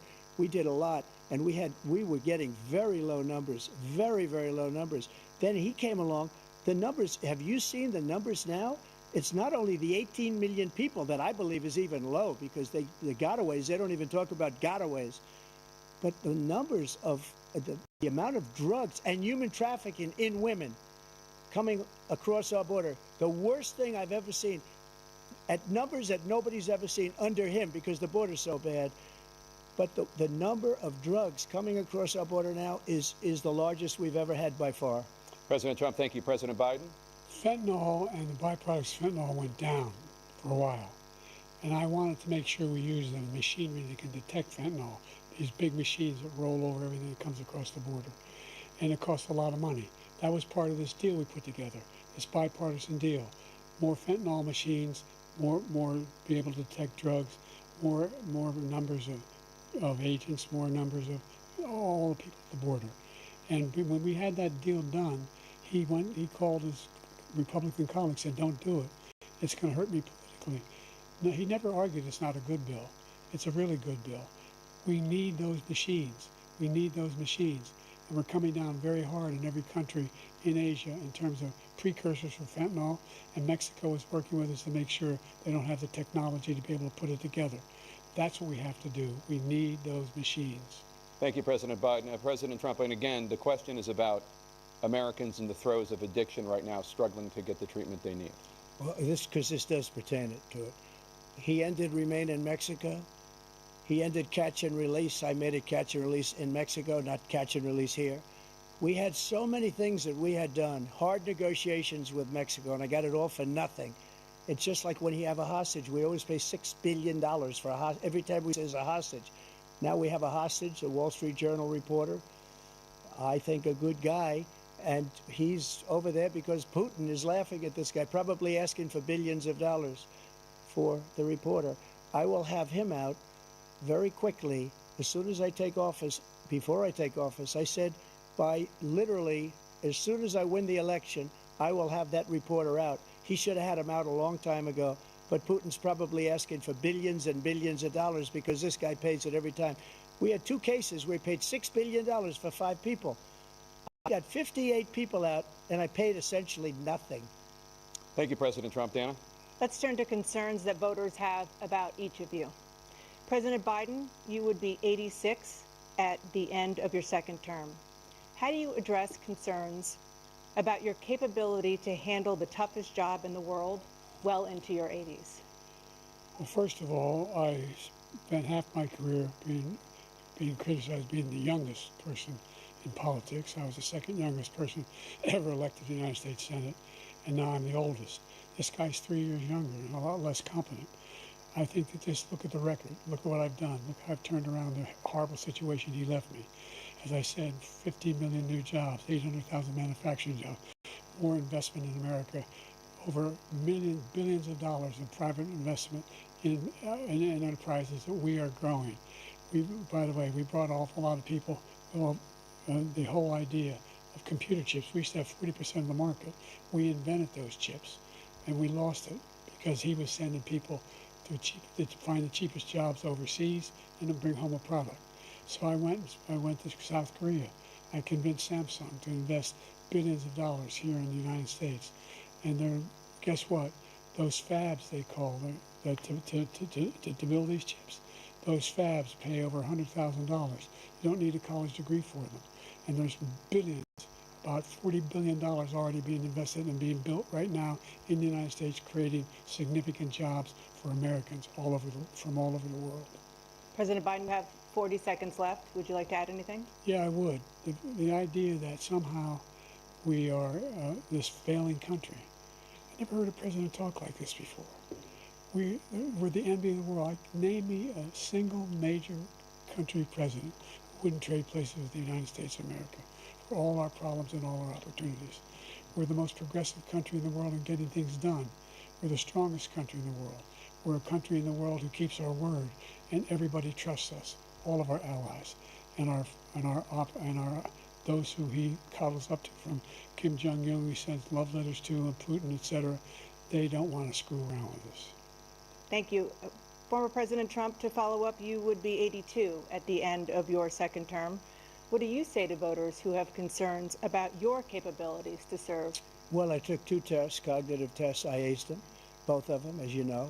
We made it public. He took none. I'd like to see him take one, just one, a real easy one. Like go through the first 5 questions, he couldn't do it. But I took 2 cognitive tests. I took physical exams every year. And, you know, we knock on wood wherever we may have wood, that I'm in very good health. I just won 2 club championships, not even senior, 2 regular club championships. To do that, you have to be quite smart, and you have to be able to hit the ball a long way. And I do it. He doesn't do it. He can't hit a ball 50 yards. He challenged me to a golf match. He can't hit a ball 50 yards.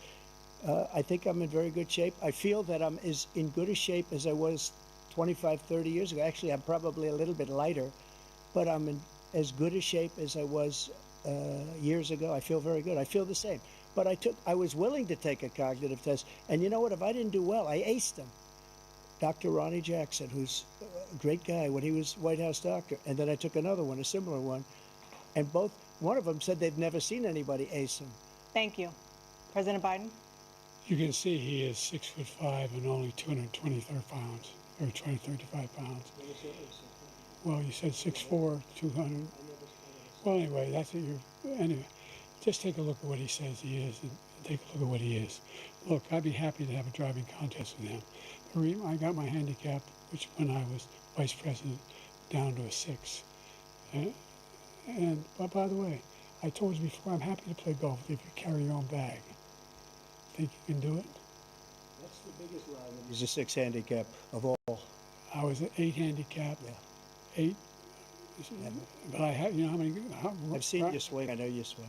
Okay, let's not act like children. President Trump, we're going to 21 turn Let's not act like children. You to are a child. specific concern that voters have about you. Will you pledge tonight that once all legal challenges have been exhausted, that you will accept the results of this election, regardless of who wins, and you will say right now that political violence in any form is unacceptable? Well, I shouldn't have to say that, but of course I believe that. It's totally unacceptable. And if you would see my statements that I made on Twitter at the time, and also my statement that I made in the Rose Garden, you would say it's one of the strongest statements you've ever seen. In addition to the speech I made in front of, I believe, the largest crowd I've ever spoken to. And I will tell you, nobody ever talks about that. They talk about a relatively small number of people that went to the Capitol and in many cases were ushered in by the police. And as Nancy Pelosi said, it was her responsibility, not mine. She said that loud and clear. But the answer is, if the election is fair, free, and I want that more than anybody. And I'll tell you something. I wish he was a great president, because I wouldn't be here right now. I'd be at one of my many places enjoying myself. I wouldn't be under indictment because I wouldn't have been his political opponent, because he indicted me because I was his opponent. I wish he was a great president. I would rather have that. I wouldn't be here.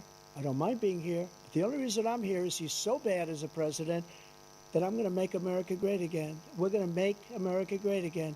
We're a failing nation right now. We're a seriously failing nation. And we're a failing nation because of him. His policies are so bad. His military policies are insane.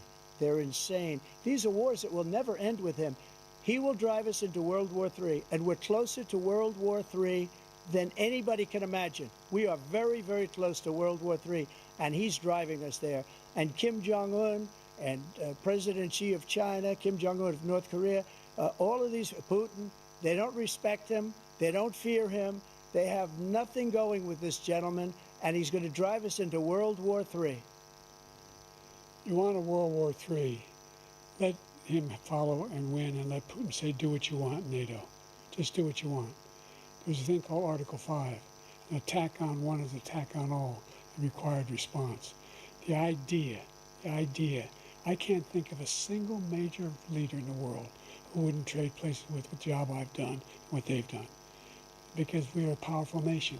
We have wonderful people. It's because of the people, not me. It's because of the American people. They're capable of anything, and they step up when they're needed. And right now, we're needed. We're needed to protect the world because our own safety is at stake. And again, you want to have a war, just let Putin go ahead and take Kyiv, make sure they move on, see what happens in Poland, Hungary, and other places along that border. Then you have a war. President Trump, as I come back to you for a follow-up, the question was, will you accept the results of this election, regardless of who wins? Just to finish what he said, if I might, Russia, they took a lot of land from Bush. They took a lot of land from Obama and Biden. They took no land, nothing from Trump, nothing. He knew not to do it.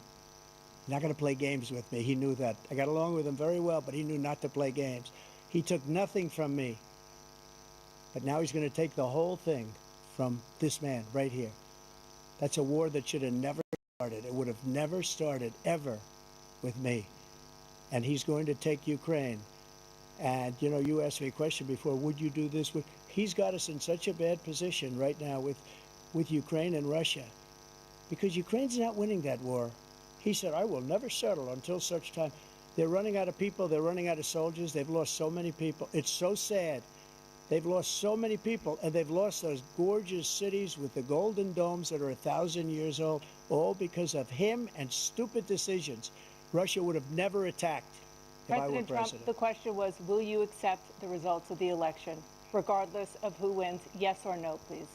If it's a fair and legal and good election, absolutely. I would have much rather accepted these, but the fraud and everything else was ridiculous. And if you want, we'll have a news conference on it in a week, or we'll have another one of these in a week.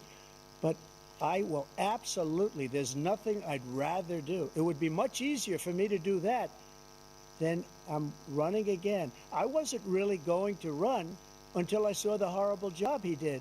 He's destroying our country. I would be very happy to be someplace else, in a nice location someplace. And again, no indictments, no political opponent stuff, because it's the only way he thinks he can win. But unfortunately, it's driven up my numbers and driven them up to a very high level because the people understand it. Well, let's see what your numbers are when this election is over. Let's see. You're a whiner. When you lost the first time, you continued, you appealed and appealed to courts all across the country. Not one single court in America said any of your claims had any merit, state or local, none. But you continue to provoke this lie about somehow there's all this misrepresentation, all this stealing. There is no evidence of that at all. And I tell you what, I doubt whether you'll accept it because you're such a whiner. The idea if you lose again, you accepting anything, you can't stand the loss. Something snapped in you when you lost the last time. We'll be right back with more from the CNN presidential debate, live from Georgia.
It is now time for the candidates to deliver their closing statements as predetermined by a coin toss. We're going to begin with you, President Biden. You have 2 minutes. We've made significant progress from the debacle that was left by President Trump in his last term. We find ourselves in a situation where, number one, we have to make sure that we have a fair tax system. I ask anyone out there in the audience, or anyone out watching this debate, do you think the tax system is fair? The fact is that I said nobody even making under $400,000 had a single penny increase in their taxes, and will not. And if I'm reelected, that'll be the case again. But this guy has increased your taxes because of the deficit. Number one, he's increased inflation because of the debacle he left after the way he handled the pandemic. And he finds himself in a position where he now wants to tax you more by putting a 10% tariff on everything that comes into the United States of America. What I did, when, for example, he wants to get rid of the ability of Medicare for us to be able to negotiate drug prices with the big pharma companies. Well, guess what? We got it down to $35 for insulin instead of $400.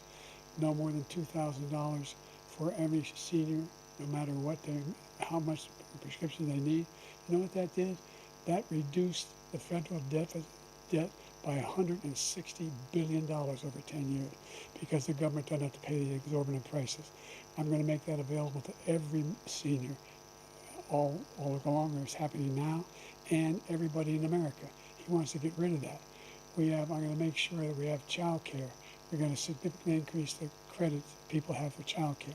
I'm going to make sure we do something about what we're doing on lead pipes and all the things that are causing health problems for people across the country. We're going to continue to fight to bring down inflation and give people a break.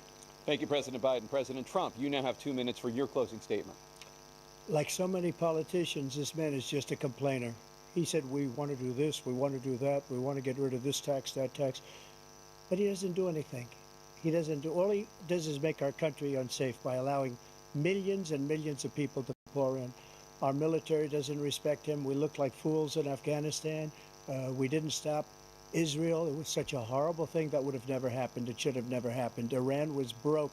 Anybody that did business with Iran, including China, they couldn't do business with the United States. They all passed. Iran was broke. They had no money for Hamas or Hezbollah, for terror, no money whatsoever.